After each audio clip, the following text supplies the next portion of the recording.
हाँ जी बच्चों, अब बारी आ गई है to study about the structure of glucose.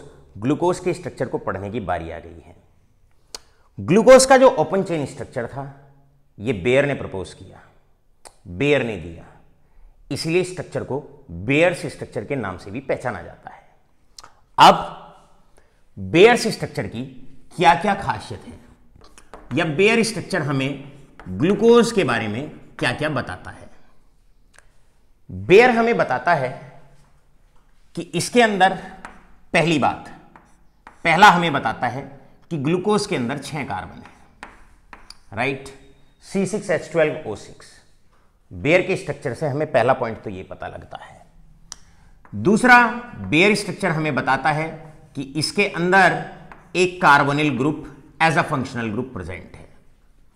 अब कार्बोनिल ग्रुप एल्डिहाइड भी हो सकता है, कार्बोनिल ग्रुप कीटोन भी हो सकता है। तो तीसरी बात ये हमें बताता है कि जो कार्बोनिल ग्रुप इसके अंदर प्रेजेंट है वो एल्डिहाइडिक ग्रुप है, वो एल्डिहाइडिक ग्रुप है। चौथी बात हमें स्ट्रक्चर में ये बताई बेयर ने, ये सारी बातें बेयर ने अच्छे से एक्सप्लेन की।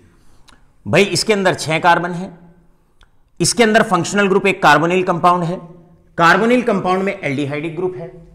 इसके बाद इन्होंने हमें बताया कि इसके अंदर 5 एल्कोहलिक ग्रुप हैं, 5 OH प्रेजेंट हैं और इन 5 में से एक जो है, एक OH वो प्राइमरी है, एक OH प्राइमरी है। अब जानने की कोशिश करते हैं इन तमाम बातों के लिए कि उसके अंदर 6 कार्बन है, एक कार्बोनिल ग्रुप है ग्लूकोज के अंदर, उसके स्ट्रक्चर के अंदर एल्डिहाइडिक ग्रुप है, 5 OH ग्रुप हैं और उसमें से एक प्राइमरी अल्कोहलिक ग्रुप है। इसके लिए उन्होंने कुछ एविडेंसेस दिए। एविडेंसेस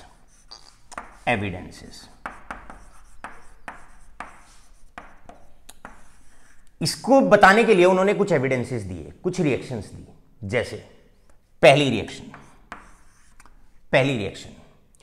अब ग्लूकोज को रिप्रेजेंट किया जाता है, शॉर्टकट में हम ऐसे रिप्रेजेंट कर सकते हैं, CHO CHOH होल 4 और ये हो गया CH2OH, ये हो गया CH2OH।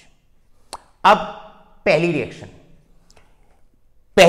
इस बात का एविडेंस है कि ग्लूकोज के अंदर 6 कार्बन प्रेजेंट है, साबित करो। तो सबसे पहले यहां पर रिएक्शन दी गई HI इन रेड फास्फोरस के साथ।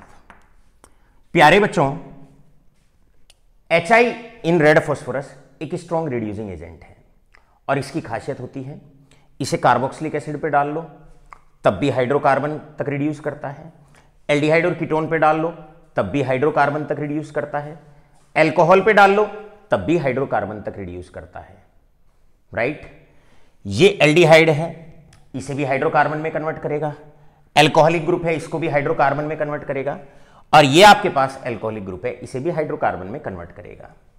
तो जब ग्लूकोज पे HI इन रेड फास्फोरस आप डालते हो तो आपको मिलता है normal hexane, CH3 CH2 CH2 CH2 and this is CH2 and CH3, एक नॉर्मल हेक्सेन मिलता है। तो अब आपसे यहां पर 2 तरह के क्वेश्चन पूछे जा सकते हैं और इसका मॉलिक्यूलर मास होता है 86। अब आपसे यहां पर पहली रिएक्शन पर ही 2 तरीके से क्वेश्चन पूछे जा सकते हैं। पहला question, show the reaction of D glucose या glucose with HI in red phosphorus. आप ग्लूकोज को शॉर्ट में ऐसे दिखाएंगे, CHO CHOH4, क्लियर है, क्योंकि बीच में 4 CHOH ग्रुप हैं और नीचे है CH2OH। ग्लूकोज को शॉर्ट में आप बनाएंगे, HI इन रेड फास्फोरस आप डालेंगे, क्लियर है, और हर कार्बन, ये वाला एल्डिहाइडिक ग्रुप, ये 4 एल्कोहलिक ग्रुप और नीचे एक एल्कोहलिक ग्रुप, क्लियर है, सब के सब रिड्यूस हो जाएंगे, सब के सब। ये CHO रहा, ये बीच वाले 4 CHOH ग्रुप रहे और लास्ट में जो CH2OH है ये रहा। पहली रिएक्शन जो ये साबित करती है कि इसके अंदर 6 कार्बन है। पता कैसे चला? जैसे ही HI इन रेड फास्फोरस डालोगे सारे के सारे फंक्शनल ग्रुप रिड्यूस हो जाएंगे, बनेगा एक सिंपल हाइड्रोकार्बन जिसका मॉलिक्यूलर मास 86 होता है और हम जानते हैं 86 जो मोलिकुलर मास होता है वो नॉर्मल हेक्सेन का होता है। तो क्वेश्चन कैसे भी आ सकता है कि बताओ भाई, एविडेंस दीजिए कि ग्लूकोज के अंदर 6 कार्बन होते हैं।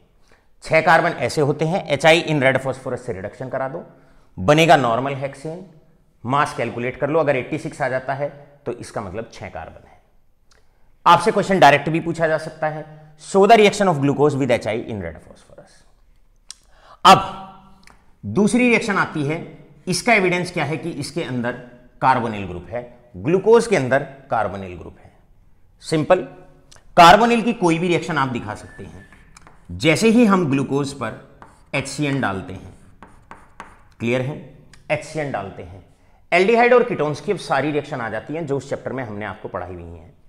आप जानते हो अगर HCN डालोगे तो साइनोहाइड्रिन्स बनते हैं। जितने भी कार्बोनिल कंपाउंड होते हैं वो बड़े इजीली साइनोहाइड्रिन्स बनाते हैं और बनेगा ग्लूकोज साइनोहाइड्रिन। क्लियर है, ये हो जाएगा OH, यहां आ जाएगा CN। क्लियर, केवल जो एल्डिहाइडिक पार्ट है, ये वाला पार्ट है, CHO बनाता है साइनोहाइड्रिन। क्लियर है, CnOH, एक ही कार्बन पे CN है, उसी कार्बन पे OH है, बाकी सब पार्ट सेम रहेगा। ये रहेगा CHOH, यहां पर आ जाएगा 4 और नीचे है CH2OH। ये सेकंड रिएक्शन ये साबित करती है, पहली रिएक्शन 6 कार्बन का एविडेंस है कि ग्लूकोज के अंदर 6 कार्बन है। दूसरी रिएक्शन इस बात का एविडेंस है कि ग्लूकोज के अंदर जो फंक्शनल ग्रुप है वो एक कार्बोनिल ग्रुप प्रेजेंट है। यहां पर आपसे फिर से क्वेश्चन पूछा जा सकता है, भाई ग्लूकोज के अंदर कार्बोनिल ग्रुप प्रेजेंट होता है, इसके एविडेंस में कोई रिएक्शन दीजिए। तो आप ग्लूकोज की रिएक्शन HCN के साथ दिखा देंगे, राइट। आपसे क्वेश्चन डायरेक्टली ये भी पूछा जा सकता है, show the reaction of glucose with HCN। कैसे भी क्वेश्चन पूछा जाता है, बहुत ज्यादा घुमा फिरा के क्वेश्चन बायोमोलिक्यूल्स के अंदर जनरली नहीं आते हैं, स्ट्रेट फॉरवर्ड क्वेश्चन आते हैं, बस आसानी से तैयार करते रहिएगा। अब आपसे नेक्स्ट क्वेश्चन पूछा जा सकता है कि आप एविडेंस दीजिए कि भाई कार्बोनिल ग्रुप का मतलब होता है एल्डिहाइड भी हो सकता है, कीटोन भी हो सकता है। अब जानने की कोशिश करते हैं वो कौन सी रिएक्शन है ग्लूकोज की जो ये साबित करती है कि कार्बोनिल ग्रुप जो ग्लूकोज के अंदर प्रेजेंट है वो एल्डिहाइडिक ग्रुप प्रेजेंट है। क्लियर है, तो सिंपल सी बात है, उसके लिए हमारे 2 टेस्ट बने हैं, सिल्वर मिरर टेस्ट और हम जानते हैं टॉलेंस रिएजेंट टेस्ट या फेलिंग सॉल्यूशन टेस्ट। अगर हम ग्लूकोज पर टॉलेंस रिएजेंट डालेंगे, क्लियर है, तो ये टॉलेंस रिएजेंट को रिड्यूस करता है सिल्वर मिरर में। आप यहां पर नंबर 1 टॉलेंस रिएजेंट टेस्ट भी दे सकते हैं, सीधा ग्लूकोज प्लस टॉलेंस रिएजेंट का फॉर्मूला लिखेंगे और एल्डिहाइड वाली reaction as it is copy कर देंगे।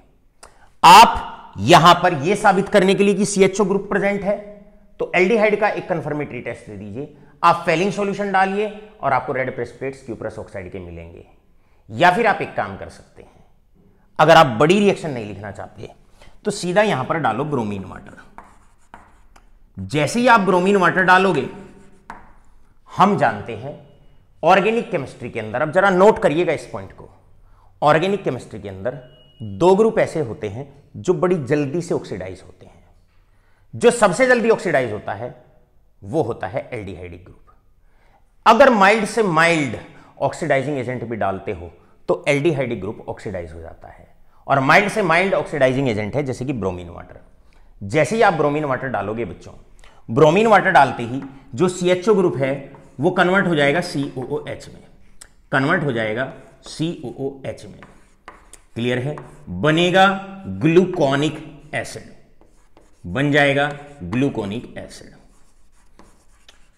अब ये रिएक्शन इस बात का एविडेंस है, ये वाली रिएक्शन इस बात का एविडेंस है कि ग्लूकोज के अंदर एल्डिहाइडिक ग्रुप प्रेजेंट होता है।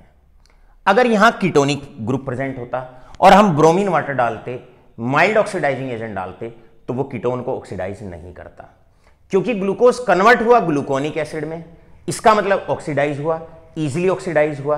तो इसका मतलब यह हुआ कि जो कार्बोनिल ग्रुप यहां पर प्रेजेंट है वो एल्डिहाइडिक ग्रुप प्रेजेंट है। आशा करता हूं तीनों रिएक्शन बड़े प्यार से अच्छे से आपके समझ में आ गई होंगी। क्लियर है, फटाफट से स्क्रीनशॉट लो और बढ़ते हैं नेक्स्ट रिएक्शंस की तरफ।